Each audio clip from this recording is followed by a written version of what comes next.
Murder flirt रे हत्याकारी स्वामी बखाणिला बर्बर कहानी कहला राग लगिला मारिदेली बेडरूम रे केमिति घटाइथिला लोमटांकुरा हत्याकांड पुलिस को गोटी गोटी सत बखाणी पत्नी हंता स्वामी देवराज षडंगी प्रथमे प्रियमृदा तंटी चिपी देइथिले परे परिबा कटा छुरी रे अति निर्मम भावे पत्नी गला काटी देइथिले 30 वर्षर संपर्क भूलीगला जल्लाद स्वामी जो हाथ में प्रियमृदा बेकरे मंगलसूत्र पकाइथिले सेही हाथ ही तंटी काटिदेले से भुवनेश्वर एयरफिल्ड थाना जुआ गाँ शशिक नगर रे घटी ये विभत्स हत्याकांड हत्या पर आत्मसमर्पण करथिला देवराज 2 वर्ष तले एजी रे अकाउंटेंट चाकरी अवसर नहीं पचराचरा बेले पुलिस जानिबाकु पाइछि जे देवराज बहु स्वास्थ्य समस्या पीड़ित थिले जाहाकु नै से मानसिक दुश्चिंतार रहुथिले डिप्रेशन पारिवारिक विवाद ना जमीबाड़ी विवाद सबकिछि दिगकु नै तनाघना तदंत करुछि एयरफिल्ड थाना पुलिस।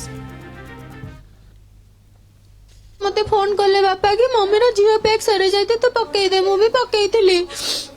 तापरे ते डिप्रेशन ने रहउथिले एथिपई तंगर हाइपर सुगर थायराइड और लिवर इन्फेक्शन 3 मास हेलाने उत्कल हॉस्पिटल से टेस्ट करके मेडिसिन खाउथिले 3 दिन तळे भी टेस्ट करके काली रिपोर्ट आनला परे मु डॉक्टर को देखाइला परे काली तंग बापा को बुझाइथिले बापा देखो तमरो किछि बड़ रोग होइनी तमे सब बेले डिप्रेशन ने काई रहउ जेमति 3-4 मास हेलानी सब बेले से माने एमति चुप हेगी बसुथिले का संगे कथा होनथिले छोट छोट कथा रे चिड़चिड़ा होथिले सकाळु तंकर झाड़ा भी हुएनी जमा वेट भी लॉस हुए से कहते मुझे बंचीबी मोर कौन एमती होची मो कुआडे जाई पारनी ठाकुर को देखा जाई पारनी एमती सब बेले डिप्रेशन ने नेगेटिव माइंड सब बेले माइंड को आसला मो रोग के भल हेनी मुझे पड़ी पड़ी मरीजी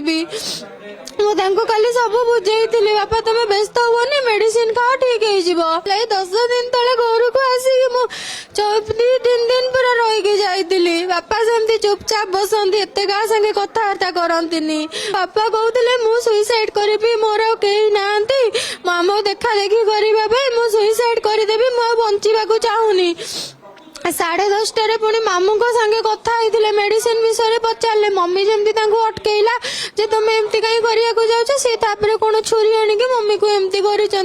मामू कहते मु तो नी मुझे जानी।